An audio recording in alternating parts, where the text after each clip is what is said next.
Et je passe tout de suite la parole à Suzanne Tallard, que vous connaissez à la fois ici, mais que nous connaissons bien nous aussi à Paris, qui est une camarade de notre courant, qui nous a aidés et beaucoup aidés ces 2 dernières années, qui est membre de la commission développement durable et qui a des choses aussi, je crois, importantes à nous dire. Bonjour, merci à vous. Merci, monsieur le maire, cher Michael, de nous accueillir ici à Marennes. J'avais raison quand on me posait les mêmes questions qu'à toi. Et comment ça se fait que vous allez à Marennes et pourquoi pas Marennes? Et je répondais très simplement, vous connaissez Michael Vallée, c'est quelqu'un d'extrêmement ouvert. Il n'a pas signé la motion BSA, évidemment c'est regrettable, non je plaisante.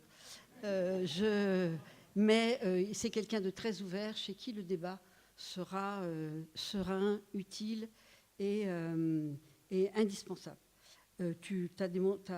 Ton intervention le démontre. Merci à toi de nous accueillir. J'ajoute aussi de manière un peu terre à terre, un maire ne refuse jamais que 400 à 500 personnes viennent le rejoindre un week-end de septembre, donc soyons aussi pragmatiques. Merci à vous tous d'être là. Merci aux animateurs de la motion B d'être présents tous, sauf un. J'ai une pensée pour lui, amicale, affectueuse, et en votre nom, nous saluons amicalement, affectueusement pour la plupart d'entre nous, Pouria Mirchahi, qui suit nos travaux avec énormément d'attention, mais qui ne peut pas nous rejoindre aujourd'hui. Nous sommes donc 400 venus de tous les départements, 400 qui se réunissent ici à Marennes pour frotter les neurones, pour débattre. Nous sommes divers entre nous. Les 30% de militants qui ont voté pour notre motion, ce ne sont pas tous faits sur le même modèle. Il est bon que nous nous retrouvions pour prendre le temps du débat. L'année dernière, lorsque nous étions retrouvés à La Rochelle, ça avait été une très belle démonstration de masse, mais nous n'avions pas, c'était le temps des déclarations, et ça n'a pas été le temps du débat. Et je fais partie de ceux, nombreux parmi vous, qui pensent que le débat dans le temps qui est le nôtre, dans cette période qui est difficile, est absolument indispensable. Et c'est cela que l'on nous reproche. Bizarrement, pourquoi est-ce que vous vous réunissez à Marennes? Je dois dire quand même que lorsque, Michael, quand j'ai dit au début que nous nous réunissions à Marennes, ça n'a pas été évident.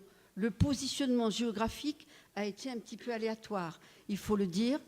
Et donc, quand j'ai ajouté, mais enfin, les Marennes Oléron, les huîtres, et là, on est retombé sur du solide, et tout le monde a trouvé que oui, en effet, on sait où c'est. Enfin, voilà, on a avancé sur le plan de la géographie. Moi, j'adore ce coin de notre département, parce que j'aime beaucoup les marais, que c'est un endroit absolument extraordinaire, pas seulement d'un point de vue écologique, etc., on connaît toutes les vertus du marais, mais d'un point de vue paysager, c'est extrêmement chaleureux. Si, quand vous repartirez demain vers Rochefort, remarquez une particularité de la chose, Michael ne l'a pas dit, la Charente-Maritime est le 2e département d'accueil des cigognes. Je suis sûre que vous ne le savez pas. Pour vous, les cigognes, boum, c'est l'Alsace. Non. Le 2e, c'est la Charente-Maritime. Les premières cigognes sont arrivées au milieu des années 70. Et en Charente-Maritime, elles font leur nid sur les pylônes à haute tension.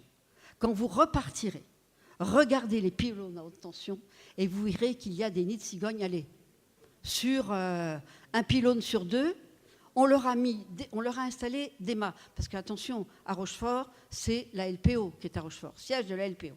La LPO a pris les choses en main dès les années 70, a installé des mâts dans le marais et a mis des roues par-dessus pour que les cigognes viennent faire leur nid dessus. Ah ben non, elles ont choisi les pylônes à haute tension. EDF se casse la tête pour voir comment ne pas faire des courts-circuits, parce que forcément, derrière, il y a des centaines d'usagers qui n'ont plus de courant. Voilà, c'est la particularité de cet endroit que j'aime beaucoup, effectivement, et pas seulement les huîtres.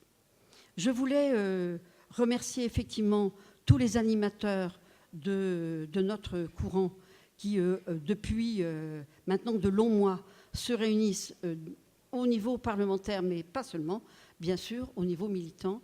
Je voulais aussi saluer la présence demain de représentants de Podemos et du représentant de Syriza. Je pense que nous avons besoin de réfléchir sur le plan, besoin de pensée hexagonale, et nous avons évidemment besoin de réfléchir hors hexagone. Tu as dit, Michael, longuement, tout l'intérêt qu'il y avait à repenser l'Europe. Nous avons à repenser beaucoup de choses. Nous sommes sollicités, j'ai envie de dire, stimulés, pour ne pas dire attaqués, sur beaucoup de domaines qui ne sont pas, que l'on croyait acquis, et qui ne sont pas des acquis. Alors évidemment, nous parlons de l'Europe, mais nous parlons du rêve européen qui est bien éloigné des réalités que nous vivons. Mais regardons ce qui se passe pour nous quand on voit que le Code du travail, semaine après semaine, y compris cet été, est attaqué par ceux qui nous représentent. Il y a de quoi être très inquiet.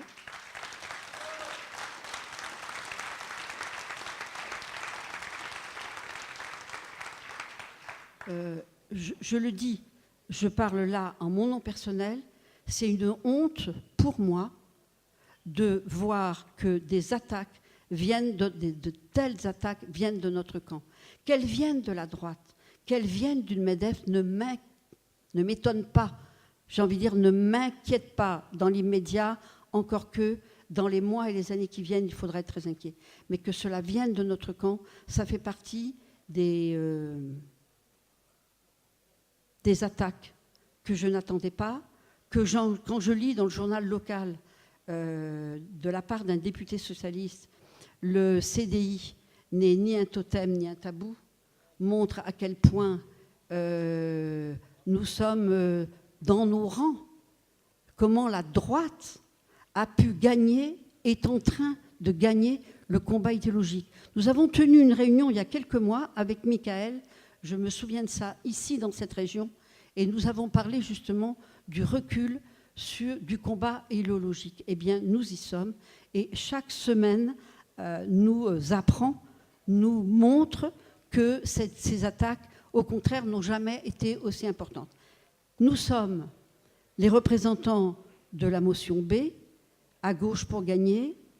Nous sommes 400, mais nous sommes très observés, très attendus par les militants de notre parti qui balancent entre le découragement et l'espoir, qui nous disent « Oui, mais ce que vous faites, est-ce que c'est vraiment utile ? Parce que ça ne fait pas bouger le gouvernement. » Puis d'autres qui nous disent « Ah, mais surtout ne lâchez pas, parce que vous êtes notre espoir. » Et donc, je me rallie à ceux-là qui disent « Ne lâchez pas, vous êtes notre espoir. » Donc, je souhaite que le débat soit le plus approfondi possible.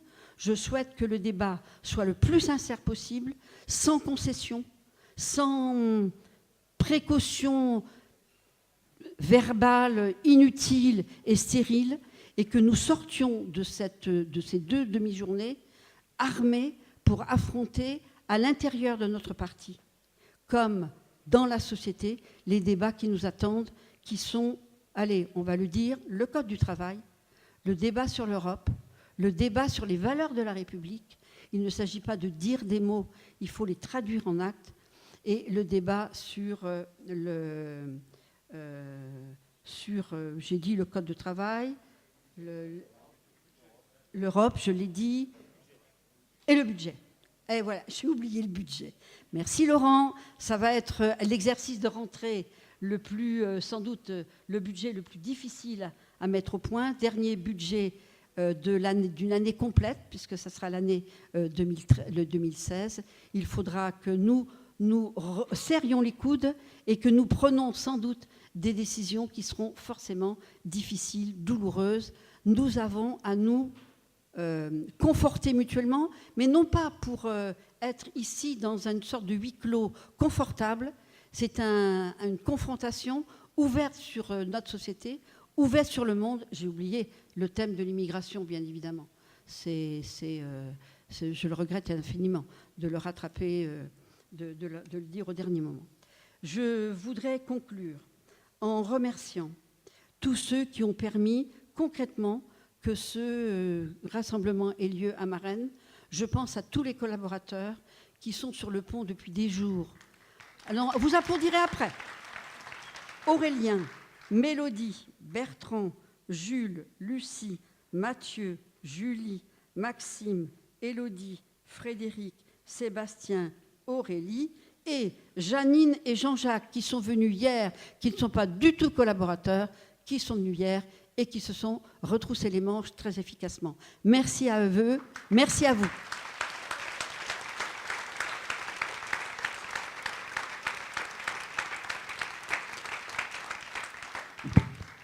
Merci beaucoup Suzanne pour ces mots et notamment l'exigence du combat que tu nous indiques pour cette année et la feuille de route déjà qui est devant nous. Elle ne peut pas se faire évidemment qu'entre nous, tu l'as dit, il faut être ouvert sur la société.